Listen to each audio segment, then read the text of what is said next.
we're now up to having a look at this little item, which is the steering box. As you can see there, it's not very big. I have removed it from the car and given it a clean. That is all I've done. So the mission for tonight will be to dismantle it, check it out, clean all the parts, and then over the next few days, clean, paint, assemble, and that'll be done. I've got a gasket kit here, and I've also got the instruction manual. So let's get to it. Next task is to take the pitman arm off, but we do have to undo this big nut on the top.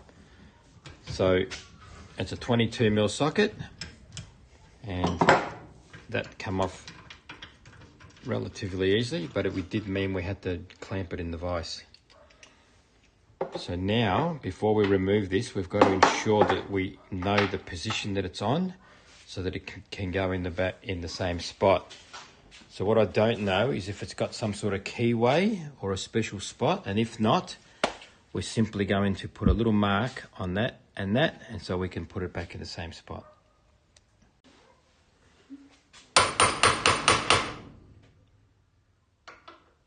So we're just putting a mark on the pitman arm and the mark on the shaft so that it can go back in the same spot. Otherwise the steering won't be centered.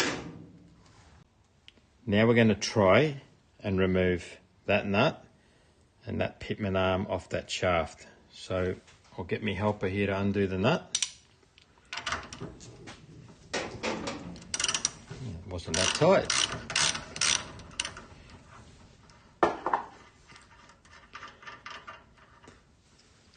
Okay, so now I think, what do you want to use, Franco? A puller? Yeah. Yeah.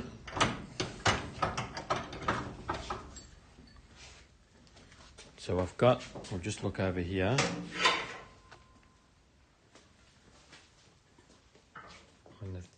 I've got a series of different pullers here. So we're now going to find one that fits around there, like that.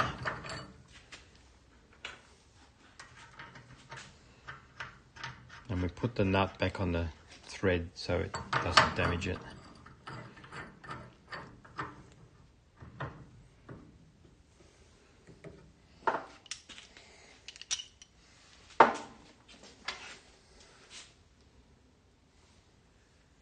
What size was 19. it?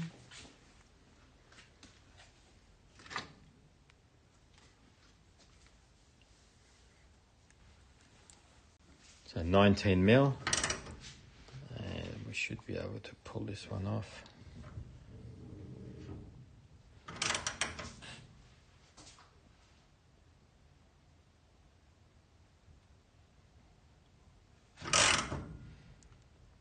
Here we go. And you can see there's lots of really fine spline. That's why we've put the mark, so we can put that back in exactly the same spot. It really does help when you've got the right tools to get these off, because you can pull them out without any damage to any of the threads. So let's get this off.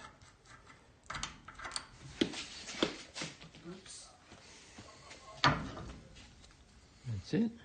Now we can keep going and remove the rest of it.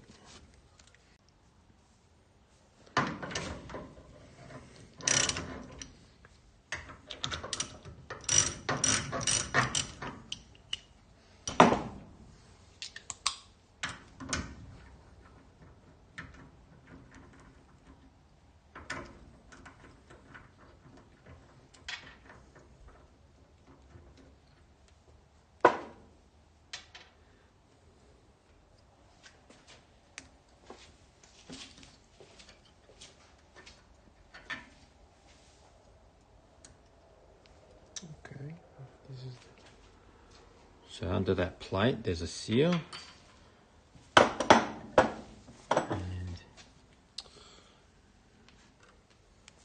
We need to be careful here. okay. Now we're going to take that worm's nut off there. Let's see how we go with this one. Okay. It doesn't seem like there's much to these boxes, but we're still taking it one step at a time so that we understand how it all goes back together.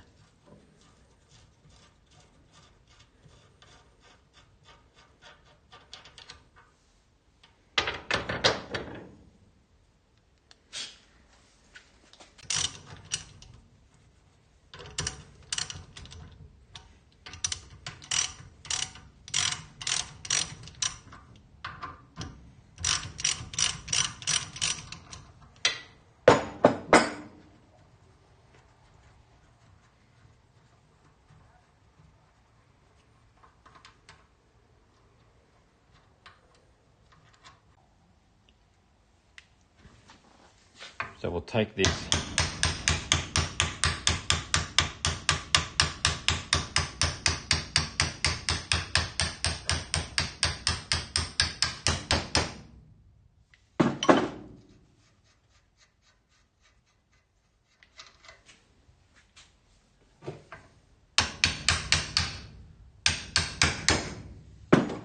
Do you need a punch? Yeah.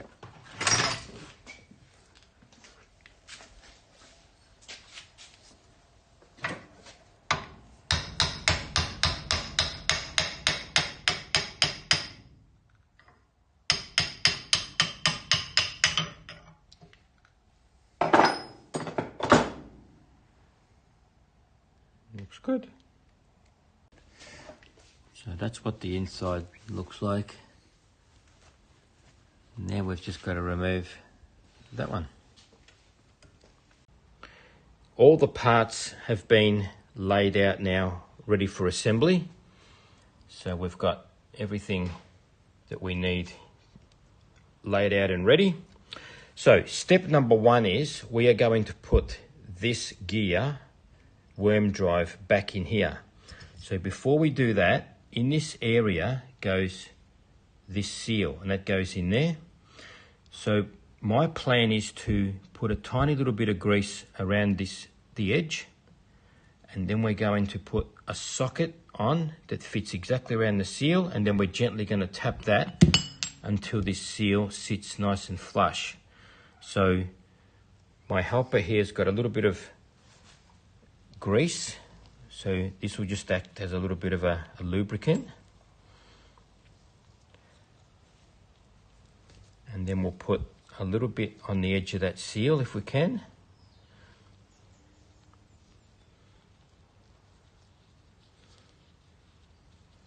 And now what we'll do is we will go to the vise and brace it securely before we tap it in.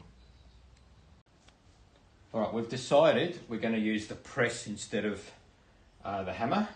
So if we have a look here, we've got the press set up so that there's the seal. I found a socket that fits exactly the same size of the seal. In fact, it's a little bit smaller. And then we've got this. So if we've got this set up right, it should be able to press that in so that it's nice and square, and we'll go right down to the bottom there. So now if we release it, we should be able to see the seal is perfectly in, nice and flat, not buckled, ready for the next stage. So now before we put this worm drive in, these bearings here, I'm going to put, because we've cleaned them out with the greaser, we're now going to put grease inside them just so that they have the best start in life as possible. So the way we do that is we're going to force the grease into this gap here until hopefully it comes out the bottom. So I've got my helper here who's got a little bit of grease on his finger, and he's going to try and work from the top and force the grease down through the bearing until hopefully it comes out of the bottom. Gonna need a bit more grease. Yep, keep pushing. So it will take a little bit, but you've got to sort of really push it in, like pressurize it in. And then if you glance at the bottom of the bearing, you'll start to see if it come out the bottom. So I'll let him work that one and then we'll do the top one. Right, so now we've loaded the bearings up with grease and we've checked that they're gone right through the rollers. We've put a little bit of grease on that shaft as well. We've put a little bit on the seal and a little bit on the where the bearing's going to sit. And now we should be able to slip that in all the way down to the bottom. Okay, so that's it there. Now we need to get set up to put the back of the bearing on. So we'll probably do that in the vise. So now we're just going to put the bearing cup on the end of that shaft. So I've just set it in there and we're going to use a socket and then gently tap it down. So I'll put the camera down and try it.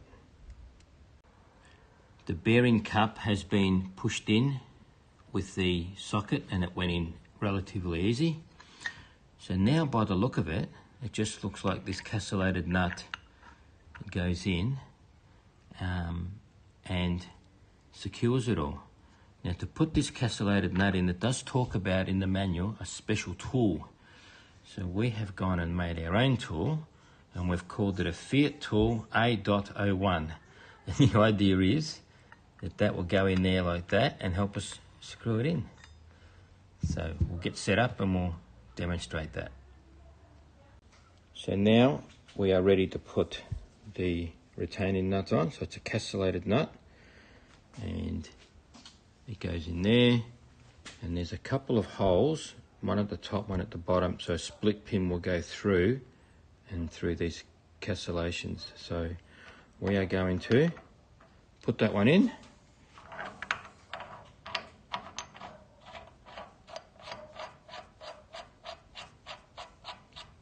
And we're going to go right down to the bottom so it touches the bearing and removes any play. So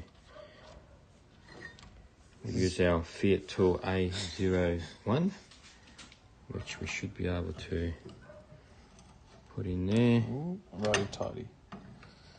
And we'll screw it around.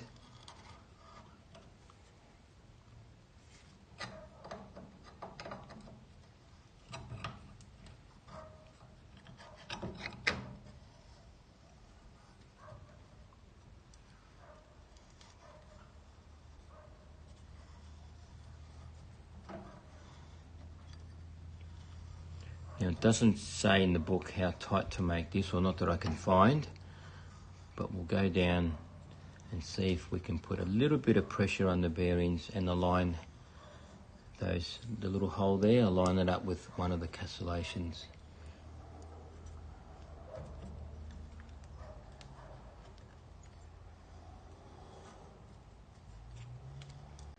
So we've tightened it down and we've gone down far enough so that the little hole there for the split pin aligns with one of the little castellations of the nut.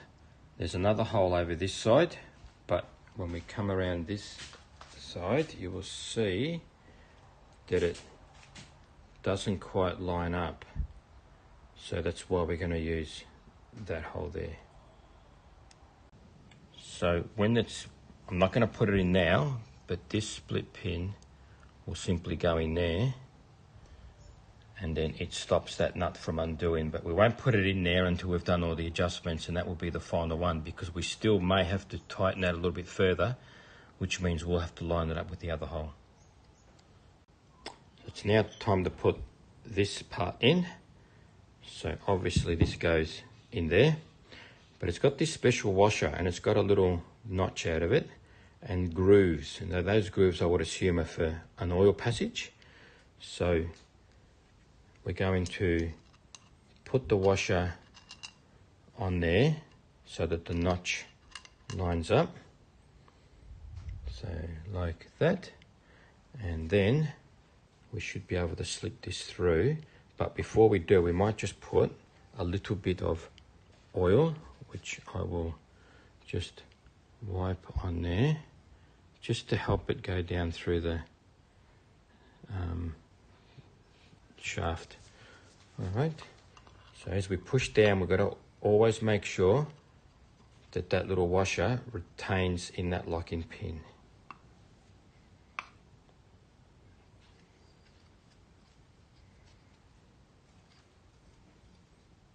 I reckon that's just got to get knocked, and then that's it. All right, we'll do that.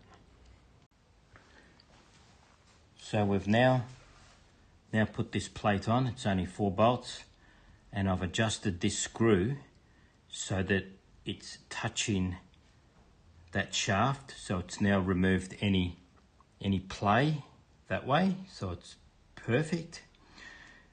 This one's in position now, so all we're left to do is to put this top part here on. A little bit tricky, this one. Not sure if you can see it there, but there's a little brass bush there that's adjustable, and they call it an eccentric bush. And the idea is, as it turns, it actually tightens the shaft to remove the play. So we've had to put it, I've just set it exactly how it was before we removed it.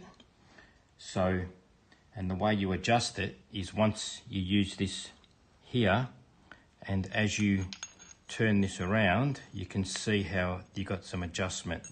So before we put that on, there's a little O-ring here, which goes on there. And then we've got the plate. And then we've got this piece here with a brand new seal that goes on there, and 2 bolts to secure it.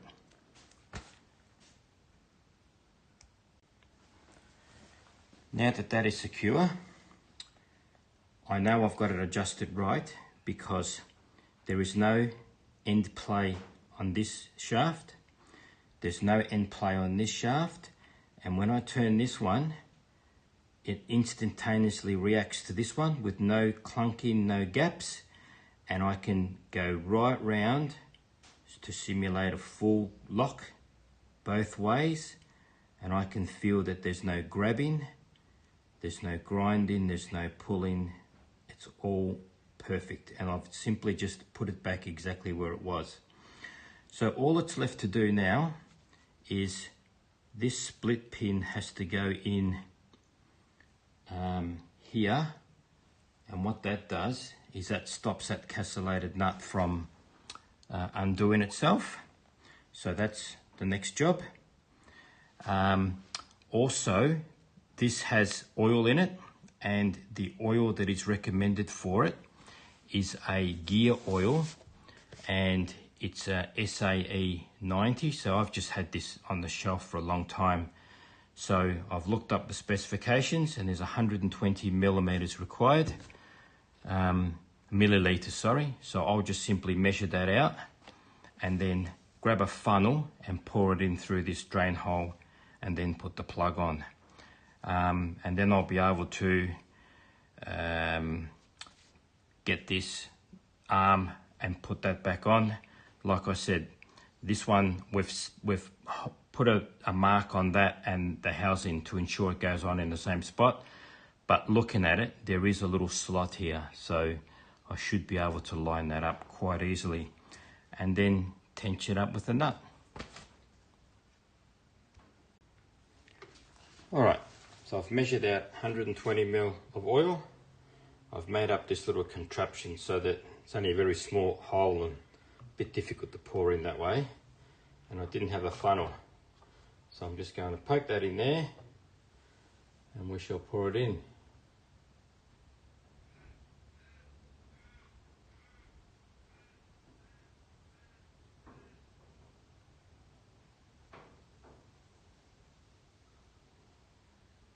Hopefully all the brand new seals will hold the oil inside.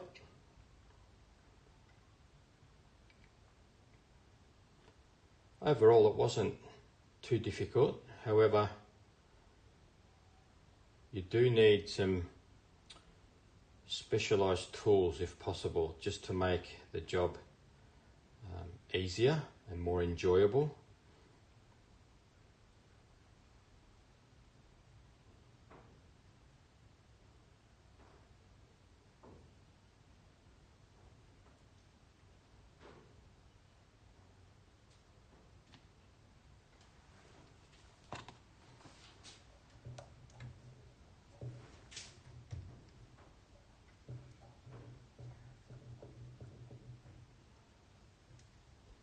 So I'll let that oil seep its way down and then we can put the plug on. There it is, all assembled. Oil in it. Nuts and bolts in the right place. What I'm going to do now is just give it a little bit of a freshen up with a fresh coat of paint. And they can go in the pile, ready to be installed. Good job. I have managed to assemble the steering system. Everything has been refurbished and all complete. The steering box has been assembled, new seals, new oil, new paint, new steering arms, new ball joints, new idler with new bushes, and there it is, ready to be put on the vehicle. So wasn't too bad a job. You do need some extra tools apart from your standard toolbox kit. You don't have to, but it does make the job a lot easier. So now we can go on to the next component.